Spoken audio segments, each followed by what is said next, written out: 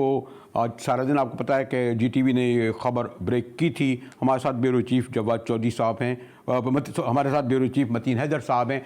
جی متین، شکریہ آپ کا۔ لیکن متین، سب سے پہلے میں آپ سے یہ معلوم کرنا چاہوں گا کہ جو آج بریفنگ دے رہے تھے وہ فواد چودھری صاحب دے رہے تھے، تو کیا اسی سوری ٹو سے عام طور پر شبلی فراد ایسی کابینہ کی بریفنگ دیتے ہیں تو یہ سمجھا جائے کہ یہ تبدیلی ہو چکی ہے؟ جی شکریہ مجاہد بریلوی صاحب، بالکل اس حوالے سے شبلی فراد خود پہلے انڈیکیٹ کر چکے ہیں کہ کیبنٹ میں تبدیلیاں ہوں گی، تاہم اپنا انہوں نے نہیں بتایا، لیکن اطلاعات یہی تھی کہ ان سے جو محکمہ اطلاعات ہے یعنی وفاقی وزارت اطلاعات ان سے لی جا رہی ہے۔ تو یہ آج کی جو فواد چودھری کی بریفنگ، حالانکہ فواد چودھری جو ہیں وہ minister for science and technology, اور کیبنٹ کی بریفنگ ہمیشہ جو معاون خصوصی اطلاعات ہوتے تھے یا شبلی فراد صاحب وزیر اطلاعات، وہ خود یہ بریفنگ دیا کرتے تھے۔ تو یہ بالکل اس جانب ایک اشارہ ہے کہ اب باضابطہ طور پر فواد چودھری کو پورٹ فولیو ملنا ہے۔ آج جو انہوں نے بریفنگ دی ہے براڈ شیٹ کے اوپر، کابینہ کے دیگر فیصلوں کے اوپر، تو یہ بالکل پہلے مرحلے میں تو جو ریشفل ہونا تھا وہ آپ نے دیکھ لیا کہ خزانہ کا پورٹ فولیو چینج کیا گیا اور حماد اظہر کو بنایا گیا، عبدالحفیظ شیخ صاحب کی چھٹی کرائی گئی، اور وزیر اعظم نے آج ویڈیو لنک کے ذریعے کیبنٹ سے خطاب فرمایا۔ اب ہماری آج اطلاعات یہ تھی کہ 24 سے 48 گھنٹوں میں جو لسٹ وزیر اعظم عمران خان نے فائنل کی ہوئی ہے کابینہ میں ممکنہ تبدیلیوں والی، اس کا جلد اعلان کر دیں گے، جس میں وزارت اطلاعات کا قلم دان بھی ہے، چونکہ فواد چودھری نے جس طریقے سے حکومت کی پالیسیوں کا ماضی میں دفاع کیا تھا وہ اب وزیر اعظم لیکن میں اگر آپ کو سوری ٹو سے پھر لاؤں جہاں سے میں گفتگو کرنا چاہ رہا تھا، نہیں براڈ شیٹ، اس میں 5 میں تو آپ مجھے نشاندہی کر دیے سینئر آدمی ہے، اسلام آباد میں ہی نہیں بلکہ پورے ملک کی سیاست پہ آپ کی گہری نظر ہے۔ کچھ نامعلوم افراد لگے جن کا 5 جن کو نامزد کیا گیا ہے، جو چودھری صاحب بتا رہے تھے، اور جو ہم جو سن رہے تھے اس میں تو اس وقت کے نہیں کوئی عبدالباسط صاحب، کوئی اکبر صاحب، کوئی فلاں صاحب، یہ نہیں جو اس میں کچھ حکومتی لوگ بھی ہیں جو مشرف دور میں اس وقت تھے۔ تو یہ جو 5 نامعلوم افراد کو مجھے تو لگتا ہے نامزد کیا گیا ہے، جو اصل تھے، جنہوں نے پیسے دیے، ڈالر دیے، نقصان پہنچایا، ان کے نام کچھ ہمیں نمایاں طور پر نظر نہیں آئے یا ہم اس تک پہنچ نہیں سکے شہری رپورٹ میں۔ جی بالکل بریلوی صاحب، اس حوالے سے چونکہ اس وقت جو تمام تر معاملات تھے اس وقت آپ کے سامنے ہے کہ 2007 اور 2008 میں جب یہ معاملات طے پائے جا رہے تھے، اور اس سے پہلے اگر ہم چلے جائیں تو 2002، پھر اس سے آن ورڈ اپ ٹو 2008، اس سارے عرصے میں جو سربراہ مملکت تھے وہ جنرل پرویز مشرف تھے، اور تمام تر معاملات ان کے کنٹرول میں تھے، نیب ان کے کنٹرول میں تھی، اکاؤنٹیبلٹی پروسیس ان کے کنٹرول میں تھا۔ ایک انتہائی اہم بات جو میں آپ کو اب بتاتا چلوں کہ جب یہ تمام تر انویسٹیگیشن اور چیزیں اور معاہدات طے پا گئے، جب چیزیں ساری طے پا گئیں، کارروائی ہونی تھی، احمد بلال صوفی صاحب سے بات ہوئی، وہ کہتے ہیں جب حتمی معاہدہ طے پانا تھا تو انہیں تو مشورہ ہی نہیں لیا گیا، تو ان کے خلاف کارروائی کیسے؟ تو صوفی صاحب کہتے ہیں این آر او کس نے دے دیا؟ جب این آر او دے دیا، جب این آر او مل گیا تو وہ ساری کارروائیاں، ایگریمنٹ سب ڈس فنکشنل ہو گئے۔ تو این آر او دے کر آپ کے سامنے ہے کہ پاکستان پیپلز پارٹی اور مسلم لیگ نون کی انٹری کروائی گی پالیٹکس میں۔ این آر او نہیں ہوتا تو نہ ہی نواز شریف لندن سے واپس آتے اور نہ ہی شہید بے نظیر بھٹو دبئی سے پاکستان آتی۔ این آر او کے تحت تمام سب نہر کی کارروائیاں ان 2 بڑے رہنماؤں کے خلاف ختم کر دی گئیں، کیس تمام ختم کر دیے گئے۔ آپ نے بالکل صحیح کہا، وہ 5 نامعلوم افراد جو ہیں وہ بالکل ان کے اوپر پریشر بڑھے گا کہ ان کے نام افشا کریں کہ وہ نامعلوم افراد کون ہیں۔ وہ نامعلوم افراد انتہائی پاورفل بھی ہو سکتے ہیں جن کا ذکر کرتے ہوئے ان کے پر جلتے ہیں۔ ایک اور بھی بات ہے متین حیدر، آپ نے بھی ہم نے تو سنا ہے، آپ نے بھی دیکھا ہوگا کہ بے شمار ہم نے کمیشن سنے، ان کی رپورٹ آتے ہوئے دیکھیں، جیسے جاوید اقبال، میمو گیٹ، نام لیتے چلے جائیں، پتہ نہیں کہاں میں رک نہیں سکوں، کسی رپورٹ کی کمیشن کی نہیں آئی۔ کچھ ہم لوگ بھی کچھ دن سنسنی خیز رپورٹیں، بریکنگ نیوز چلاتے ہیں اور پھر بھول جاتے ہیں۔ بڑے میں کتنے سانحات، حمود الرحمان کمیشن رپورٹ سے لے کر اس سے بڑا سانحہ کوئی ہو ہی نہیں سکتا۔ بعد کے برسوں میں بھی جیسے میں نے کہا میمو گیٹ اور تو آپ ہی نہیں سمجھتے کہ یہ بس ٹھیک ہے آپ نے نیوز بریک کر دی، ہمیں پتہ چل گیا، کیونکہ ہوتا ہی ہے کہ جو لوگ نامزد کیے جاتے ہیں، جو سوری ٹو سے جو پورے ذمہ دار ہوتے ہیں تباہی و بربادی کے، وہ منتقل ہو جاتے ہیں پھر حکومت میں، یا ان کے بھائی بند آ جاتے ہیں، وہی سیکریٹریز، وہی ان کے وہی وزیر، تو پھر کارروائی کیسے ہو؟ اس وقت بھی یہی صورتحال ہے۔ بالکل یہی صورتحال ہے۔ آپ نے ایگزیکٹلی چیزوں کی نشاندہی کی کہ وہ ان کے جسے کہتے ہیں پولیٹیکل کنیکشن نکل آتا ہے، بیوروکریسی میں کورس میٹ آ جاتے ہیں، بیچ میٹ آ جاتے ہیں، یہ وہ تمام تر چیزیں آ جاتی ہیں، اور پھر جو پولیٹیشین اور بیوروکریسی کی آپس ان چیزوں میں سامنے آتا ہے کہ یہ بیوروکریٹ جو ہیں آپ کے سامنے ہے کہ جب یہ عبدالباسط جو اس وقت ڈپٹی ہائی کمشنر تھے ہمارے، اب میں کھل کے بات کروں گا کہ بچانے اور سفیر اپنی نوکریاں بچانے کے لیے پالیٹیشینز کو کس جسے کہتے ہیں وہ شیشے میں نہیں اتارتے، ان کو تمام تر رانگ ڈوئنگ ڈپلومیٹک ایگزمپشن جسے کہتے ہیں سفارتی استثناء چیزیں سب دلانے کے لیے یہی ہائی کمشنرز ہوتے ہیں۔ باہر میں جب اعزاز چودھری میں تھے تو نواز شریف کے انٹرسٹ کو لک آفر کرتے تھے، حسین حقانی تھے تو وہ براہ راست پاکستان پیپلز پارٹی کا انٹرسٹ دیکھتے تھے۔ یعنی میں اس پہ تو میں متین اگر اور آگے جاؤں گا تو ناراض ہو جائیں گے، لیکن میں اصل سوال کی طرف بھی آنا چاہتا ہوں۔ مثلا یہی بات ہے کہ ہمارے عبدالباسط صاحب کا ضمیر اس وقت کیوں نہیں جائے گا کہ سب بالا ہی بالا ہو رہا تھا جب وہ ہائی کمشنر تھے اور نواز شریف صاحب مودی سے کر رہے تھے، اب انہیں یاد آتا ہے۔ اب میں کہیں لکھا بھی ہے کوئی تمام ہمارے ریٹائرڈ جنرلوں، سفارتکاروں، سفیر، ان کو سب اس وقت یاد باتیں آتی ہیں جب ریٹائرڈ ہونے کے بعد ہم اور آپ لوگ ان کی کتابیں گھوسٹ رائٹر لکھنا شروع کر دیتے ہیں، ہے نا ایسے ہی؟ سوری میں عبدالباسط صاحب کا ذکر کیا تو آپ جب کہتے ہیں کہ ان کا ضمیر نہیں جاگا، تو اگر کوئی آرمی جنرل ہے، کوئی ڈپلومیٹ ہے، کوئی ایمبیسڈر ہے، تو مجاہد بریلوی صاحب یہ چیز ذہن میں رکھے کہ اس وقت چاہے سول ملٹری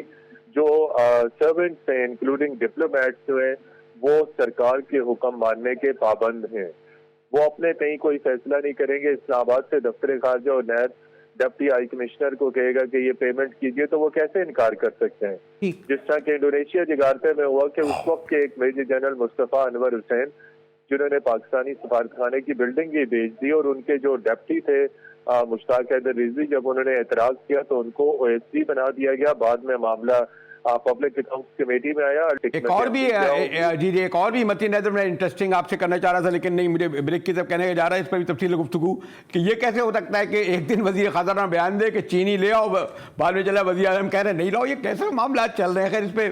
پھر زیادہ تفصیل سے بات ہوگی کہ وزیر خزانہ کے فیصلے کو وزیر اعظم نے مسترد کر دیا، میں نے بغیر پوچھے انہوں نے کر دیا۔ آج فواد چودھری کا بھی مجھے ایسے ہی لگتا ہے۔ خیر شکریہ متین حیدر۔ ہاں آپ نے براڈ شیٹ کے حوالے سے جیسے میں نے کہا بہت تفصیل سے گفتگو کریں گے، مگر آگے بھی ایشوز آیا، جیسے میں نے کہا کہ حماد اظہر صاحب نے اعلان کیا کہ چینی اور کپاس منگوائی گئی انڈیا سے، بعد میں کابینہ نے مسترد کر دیا۔ اس پر بریک کے بعد ممتاز ماہر معیشت ڈاکٹر فاروق سلیم سے گفتگو کریں گے۔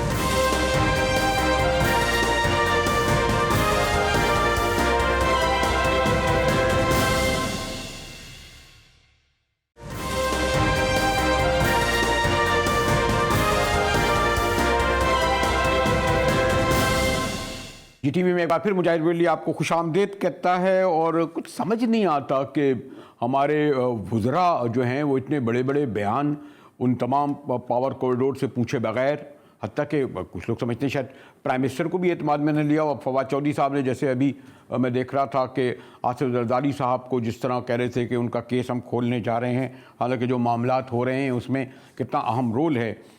اسی طرح وزیر خزانہ صاحب نے آپ نے سنا کہ یعنی کیسے ہو سکتا ہے کہ انہوں نے پہلے پرائم منسٹر اور دیگر اسٹیک ہولڈروں سے نہ پوچھا ہو کہ معاملہ بھارت سے تجارت کا ہے۔ اب 5 اگست کے بعد سے نہ تو ہائی کمیشن کھلا ہے، نہ کوئی ملاقات، نہ آنا نہ جانا بند، اور اتنا بڑا فیصلہ کہ ہم چینی جو ہے بھارت سے خریدیں گے، 5 لاکھ ٹن کپاس کھولیں گے، تیاد کھولنے جا رہے ہیں۔ ڈاکٹر فاروق سلیم ہمارے ساتھ ہیں۔ ڈاکٹر صاحب شکریہ۔ یہ جو میں نے آپ سے کہا نا کہ اقتصادی رابطہ کمیٹی کے اجلاس کے بعد وزیر خزانہ کا بیان آیا، اور ابھی اس کی سیاہی سوکھی نہیں تھی کہ آج کابینہ نے کہا کہ جناب یہ جو تمام فیصلے مسترد، تو ڈاکٹر صاحب مجاہد صاحب سمجھ مجھے بھی نہیں آ رہی، جو سیاسی اینگل ہے وہ بڑا عجیب سا ہے۔ یعنی کہ جو وزیر تجارت ہیں عمران خان، وہ ایک سمری موو کرتے ہیں ECC کے اندر اور وہاں پہ وہ سمری کو اپروو کر دیا جاتا ہے. اس کے بعد وزیر اعظم عمران خان صاحب جب کابینہ کو ہیڈ کر رہے ہوتے ہیں تو اس کابینہ میں اسی سمری کو جو وزیر تجارت عمران خان صاحب نے موو کی تھی اس کو مسترد کر دیا جاتا ہے. تو سیاسی اینگل تو مجھے سمجھ نہیں آ رہا کہ یا تو حکومت کو خود سمجھ نہیں آ رہا کہ انہوں نے کس طرح ریاستی کاروبار چلانا ہے. جو معاشی اینگل ہے وہ اس کے اوپر زیادہ فوکس کرنے کی ضرورت ہے کہ وہاں پہ کیا غلطیاں ہو رہی. جی چلیں یہاں تک تو ٹھیک ہے کہ مجھے بھی سمجھ میں نہیں آتا. آپ تو خیر اسلام آباد میں بیٹھے ہیں, لیکن ایک میں تھوڑا سا براڈر کینوس میں اگر آپ سے پوچھوں ڈاکٹر صاحب کہ بھارت اور چین میں کتنی دشمنی رہی, یعنی پوری جنگ ہوئی بھارت کی اور چائنا کی, اور پھر ایک طویل عرصے تک ان کے ساتھ درمیان سر جنگ جاری رہی. ابھی کوئی میرے خیال میں ہفتوں یا مہینوں پہلے ہی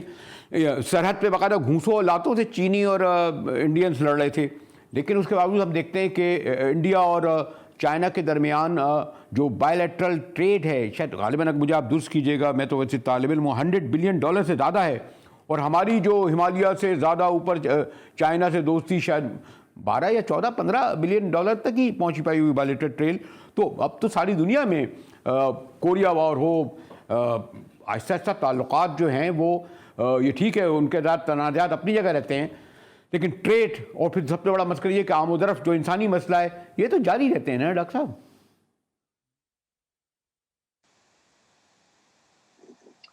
دیکھیے پاکستان اور انڈیا ابھی جو حالیہ سچویشن ہے یہ اگر ہم فروری 2019 سے اگر میں تھوڑی سی کہانی آپ کو بتا دوں, فروری 2019 میں نے اس لیے کہا کہ اس مہینے میں انڈیا نے جو پاکستان سے ایکسپورٹ کی جاتی چیزیں, ہم انڈیا کو بہت ساری فروٹس بھیجتے تھے, نٹس بھیجتے تھے, نمک جاتا تھا, اس کے اوپر 200% ڈیوٹی لگا دی تھی فروری 2019 میں. تو اب 200% ڈیوٹی لگنے کے بعد پاکستان کا کوئی مال جو ہے وہ تو انڈیا پہنچ نہیں سکتا تھا.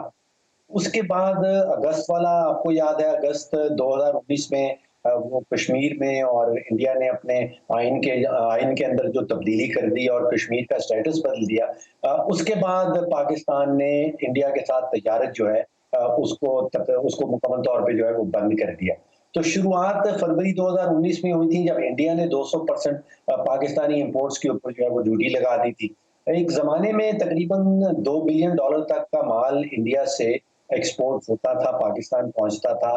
تقریباً $500 ملین کی ایکسپورٹ جو ہے پاکستان سے بھی انڈیا ہم بھیج دیتے تھے. لیکن یہ اگست کے بعد مکمل طور پہ ختم ہو گیا, اور اس کی ابتدا جیسے میں نے آپ کو بتائی فروری 2019 میں تھی, جبکہ پاکستانی ایکسپورٹس کی جو ہے وہ انڈیا نے 200% ڈیوٹی لگا دی. اب اس کے بعد کی کہانی میں سمجھتا ہوں کہ اگست کی جو 2019 کی کہانی ہے شاید ہمارے حصے میں کوئی جذباتی فیصلہ تھا ایک دم تجارت کو ختم کر دینا, اور اب معاشی جو کمپلشنز ہیں, معاشی مجبوریاں جو ہیں وہ سامنے آ رہی ہیں. آپ نے ٹیکسٹائل کا ذکر کیا, ہم نے کوئی 12 ملین بیل کا ٹارگٹ بنا رکھا تھا. بتایا یہ جا رہا ہے کہ صرف 40% اس ٹارگٹ کا جو ہے وہ پورا ہوا ہے, کہیں 5 یا میکسیمم میں بھی 6 ملین بیل جو ہے وہ ہم پوری کر لیں. اب ٹیکسٹائل سیکٹر جو ہے وہ ریڑھ کی ہڈی ہے, آپ کو معلوم ہے تقریباً 400 سے زیادہ ٹیکسٹائل ملیں ہیں پاکستان میں, اور تقریباً 2 سے 2.5 کروڑ پاکستانی جو ہیں ان ٹیکسٹائل ملوں میں کام کرتے ہیں. اب اگر ہمارے پاس کپاس نہیں ہوگی تو پھر ہم سوتر کیسے بنائیں گے, سوتر نہیں ہوگا تو کپڑا کیسے بنائیں گے, پھر وہ جو 14 سے 15-16 بلین تک کی ٹیکسٹائل کی ایکسپورٹ ہوتی ہے اس کا کیا بنے گا. تو کپاس تو ہمیں خریدنی ہی پڑے گی, ہر صورت خریدنی پڑے گی. ڈاکٹر صاحب اگر آپ اجازت دیں میں بہت گارڈڈ لفظ استعمال کروں گا, لیکن فارن پالیسی غیر ممالک کے تعلقات, خاص طور پہ تہران ہو, کابل ہو, دلی ہو, بلکہ اب تو خیر اس میں ہم سعودیہ اور شامل ہو گئے, واشنگٹن تو دور کی بات ہے, یہ سمجھا یہ جاتا ہے کہ اس کے فیصلے ہماری اسٹیبلشمنٹ کرتی ہے, سویلین گورنمنٹ اتنی آزاد نہیں ہوتی. ابھی باسط صاحب کی کتاب آئی ہے, مودی صاحب کا ذکر ہو رہا تھا نا کہ ہائی کمیشن ہوتے ہوئے انہیں یہ علم نہیں تھا کہ پرائم منسٹر مودی اور پرائم منسٹر نواز شریف کے درمیان کیا بات چیت ہو رہی ہے, اور پھر ان کو سزا بھی اس کی ملی جو کچھ ان کے ساتھ ہوا. میرا کہنا صرف یہ تھا کہ ابھی جو سویلین گورنمنٹس ہیں ایون ٹریڈ کے حوالے سے, معیشت کے حوالے سے بھی فیصلے کرتے وقت یہ مد نظر رکھتی ہیں کہ اس ملک سے ہمارے خارجہ سطح پر تعلقات کتنے ہیں, اور اسی لیے جیسے میں نے کہا نا کہ سیاہی سوگنی کے حکومت کو اپنے الفاظ چبانے پڑے انڈیا سے شکر اور کپاس لینے کے سلسلے میں. جی دیکھیے مجاہد صاحب, فارن پالیسی جو ہے اسپیشلی اگر کوئی دو ملک آپس میں جن کی اتنی لمبی تاریخ ہو دشمنی کی, تو وہ کوئی بھی میں سمجھتا ہوں ایک وزارت اپنے اون پہ فیصلہ نہیں لیتی ہے, چاہے وہ امریکہ میں ہو رہا ہو, چاہے وہ برطانیہ کا ہو رہا ہو. اس میں اور ادارے جو ہیں, خاص طور پہ آپ کے فوجی ادارے جو ہیں, وہ اپنا اپنا انپٹ اس کے اندر ضرور دیتے ہیں. میرا کیونکہ فوکس معیشت کے اوپر زیادہ رہتا ہے, یہاں پہ مجھے محسوس یہ ہو رہا ہے کہ دو ہمارے پاس آپشنز ہیں, یا تو ہم چین سے کپاس لے سکتے ہیں یا ہم انڈیا سے کپاس لے سکتے ہیں. چین سے کپاس لینے کا معاملہ یہ ہے کہ ان کا تقریباً 85 سے 90% جو کپاس ہے وہ شنجینگ جو ان کا صوبہ ہے اس میں اگتی ہے, اور اس کپاس کے اوپر امریکہ نے سینکشن لگا رکھی, اس پہ پابندی لگا دی ہے کہ اگر آپ اس کپاس کا دھاگا بنائیں گے یا اس کا کپڑا بنائیں گے تو وہ امریکہ نہیں خرید پائے گا. تو اس خطے میں تو ہمارے پاس آپشن اب صرف انڈیا بچتی ہے. اگر ہم نے وہ 2-2.5 کروڑ پاکستانی جو ہیں جو ٹیکسٹائل ملوں میں کام کر رہے ہیں, ان کی ملازمتیں جو ہیں وہ کنٹینیو رکھنی ہیں.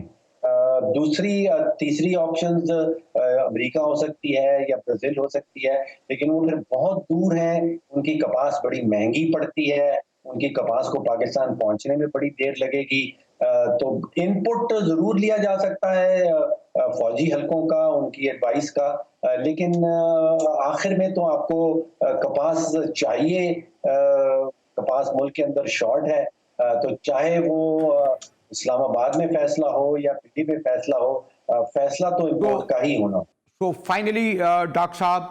یعنی یہ جو تجارت اور وہ بھی ہندوستان کے ساتھ کھلنے کے سلسلے میں کچھ امید ہو چلی تھی, بلکہ ہماری یہاں تو یہ جو ابھی دلی میں گئے تھے اس کے بعد خیال تھا کہ دوشنبے میں بھی ملاقات وزیر خارجہ کی ہو جائے گی, اس پس منظر میں دیکھا گیا تو بڑی بریک تھرو ہونے جا رہا تھا. تو آئندہ ہم بہت قریب میں ہم نہیں دیکھیں, مستقبل قریب میں کوئی اس طرح کا بریک تھرو, یعنی تجارتی تعلقات ہندوستان سے یا آمد و رفت عام شہریوں کی. دیکھیے مارچ کی 18 تاریخ کو جو chief of the army staff صاحب نے تقریر کی تھی بھی آپ کے سامنے ہے, اس کے بعد جو فیصلہ سازی ہو رہی ہے وہ بھی آپ کے سامنے ہے. مجھے جو فقرہ یاد آتا ہے مارچ 18 کی تقریر کا, اس میں کہا یہ گیا تھا کہ بیری دا پاسٹ, یعنی کہ جو کچھ پہلے ہو گیا اس کو آپ دفنا دیں اور اب مستقبل اور فیوچر کی طرف دیکھنا شروع کر دیں. جو فیصلہ سازی جو ECC کا فیصلہ سامنے آیا تھا, میرا خیال ہے کہ وہ حقیقت سے بہت قریب تھا. وہ فیصلہ اگر کابینہ نے مسترد کر دیا ہے تو میں کنونسڈ ہوں کہ ان کو دوبارہ سے ریوائز کرنا پڑے گا. چینی 100 روپے ٹچ کر رہی ہے, سستی ترین چینی انڈیا سے آئے گی, انڈیا میں ریٹ چینی کا کم ہے. حکومت کے سیاسی پرابلم جو ہیں وہ بھی چینی اور آٹے کے ارد گرد گھوم رہے ہیں, اور اگر کپاس کا معاملہ بھی ساتھ شروع ہو گیا تو پھر تو بہت بڑا ایک سیاسی بحران, اس کے ساتھ ایک معاشی بحران, تو وہ سمجھ نہیں پائے. شکریہ محترم ڈاکٹر فروخ رسی سلیم صاحب, بڑی گہری نظر ان پر ہے, اور جیسے میں نے کہا کہ صرف 24 گھنٹے بھی نہیں گزرے کہ حکومت کو یہ فیصلہ واپس لینا پڑا. GTV سے مجاہد بریلوی کو اجازت دیجیے.